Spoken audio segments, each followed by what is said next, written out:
hello. I am wonderful. I am wonderful. I am alive. I am working my way back to full health. I am so grateful. I don't know how to explain to you all what this experience has been. Contracting, I had the, it's the sickest I've ever been in my entire life. And God is amazing. He's amazing. And I'm on, I know people were saying, oh, just go live. I looked horrible. I felt horrible. And I'm not about to make excuses for that, because I think that anybody with any level of understanding, if you've ever had any kind of an illness, it didn't even have to be, you understand. And people convalesce differently. I did not want to be on camera looking and feeling the way I felt. This has been one of the most excruciating, painful experiences of my life. I was very sick. I did flatline. The doctors were able to bring me back. And I'm doing this because I want to explain to anybody that doesn't know it what long is and what it does. And everybody is different. For me, what long has been, it's been me having to learn how to use my lungs again to get them to full capacity. I didn't just have, but I also had pneumonia. I had double pneumonia in both of my lungs. And even when I was released from the hospital, my left lung was damaged and my right lung was severely diminished. So coming out of the hospital, I was on oxygen for 4 weeks, connected to an oxygen machine in my bed. Just again, not anything that I ever thought that I would be dealing with. I had a long wire so that if I had to go to the bathroom, that I would be able to wear my oxygen when I went to the bathroom. I was on it was a long wire, but really a short string, because I couldn't go much further than from my bed to my bathroom at home. I did tell you all that I wasn't missing. I wasn't. I had a physical therapist coming to see me twice a week after I was released from the hospital, as well as a nurse who came to check my vitals and to make sure that my oxygen was working correctly. I've had several people reach out to me who had severe cases of, and who perhaps are experiencing what is considered long. And they really understand, because for me, coming on the other side of, if I wanted to sing a song right now, I could probably sing it, but not full out. Can't do a concert because I don't have the capacity or the stamina to get through an entire concert just yet. Since being out of the hospital, I do have to have respiratory therapy. I have to see a cardiologist. That's probably been one of the hardest things to accept, because I've never had any kind of issues like that. Up until just a couple of weeks ago, even though I wasn't connected to an oxygen machine every single day, I do have a portable oxygen concentrator. It's only been 2 weeks that I haven't had to use the concentrator on a regular basis. So I am breathing 100% on my own right now. And I'm very grateful for that. I'm not going to spend a lot of time, or really I'm just going to say this. No one would do this for attention. If you've never had a near-death experience, then you couldn't possibly understand what it is to go through this in your mind. The night terrors, being afraid to go to sleep because you think if you go to sleep, you're not going to wake up in the morning. It's very hard to deal with anybody when you can't figure out how to deal with yourself.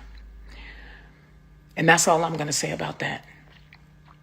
What I will say is God is good. What I will say is God is faithful. What I will say is healing is the children's bread. What I will say is I'm a child of God, and so the bread of healing belongs to me, and I receive that 100%. I am following doctor's orders.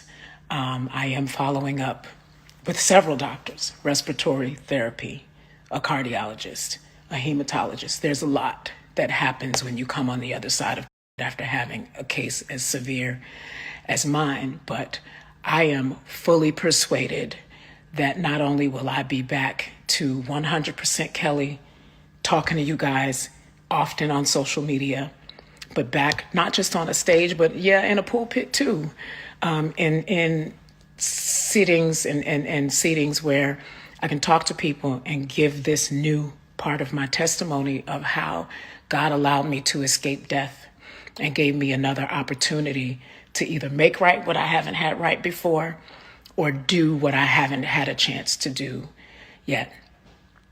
I want to carry on this conversation about long because I think it's important for people to understand, especially in the communities of people of color and the underserved communities, and those of us who are by our culture or color have been more disenfranchised than other communities.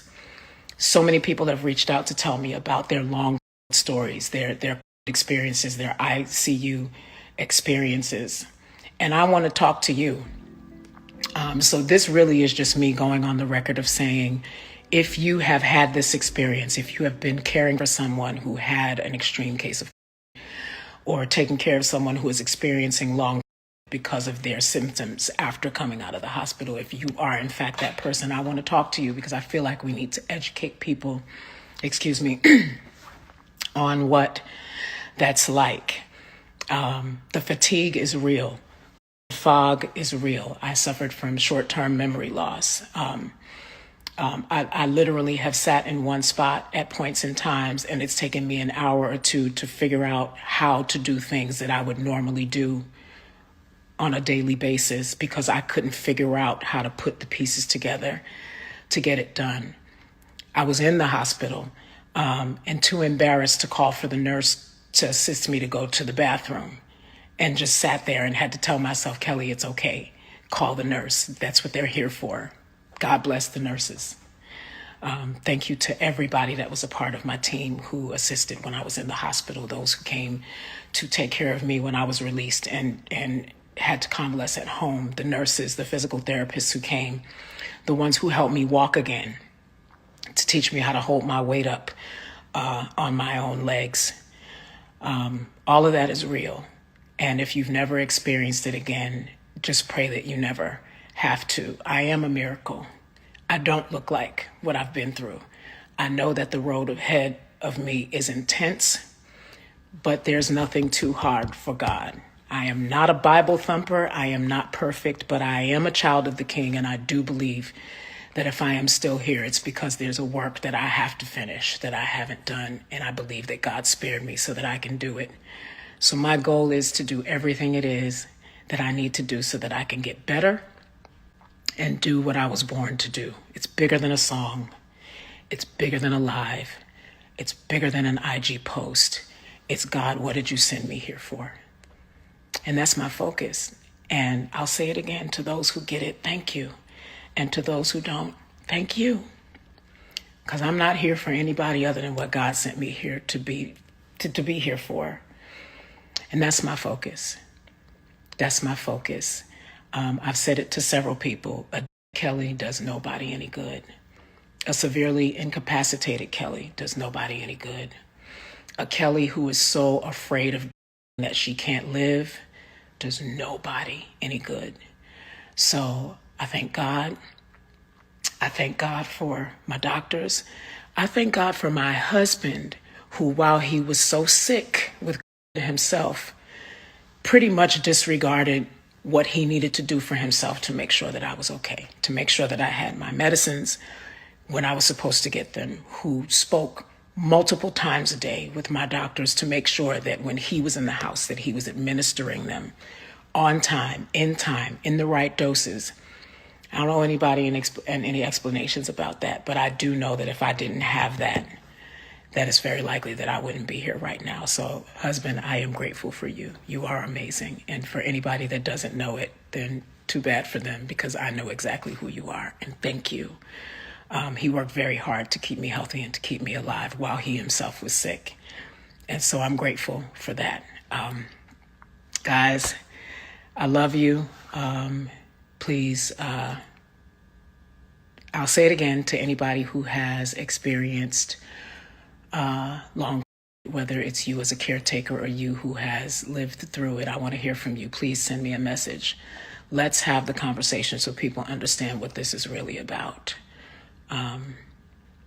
Thank you so much.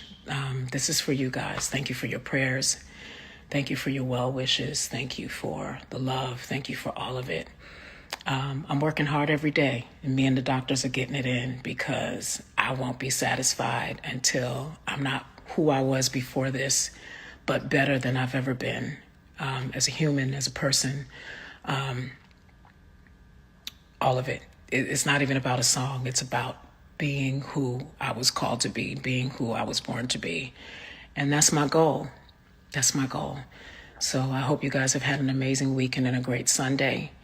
I look forward to giving you more updates. If you are a survivor of and are experiencing long symptoms, I want to talk to you. I want to go live with you in the coming days and in the coming weeks. So please send me a message so I can contact you and we can inform the public about what this disease is doing and what happens when you find yourself in this battle or post this battle dealing with the long-term effects of it. God bless you guys. I love you. I can't wait to see you in person. I am healing. I am following doctor's orders, and I'm doing everything it is that I need to do so that I can be in the same room with all of you at some point sooner than later. Okay. Happy Sunday. Take care. God bless. Good night.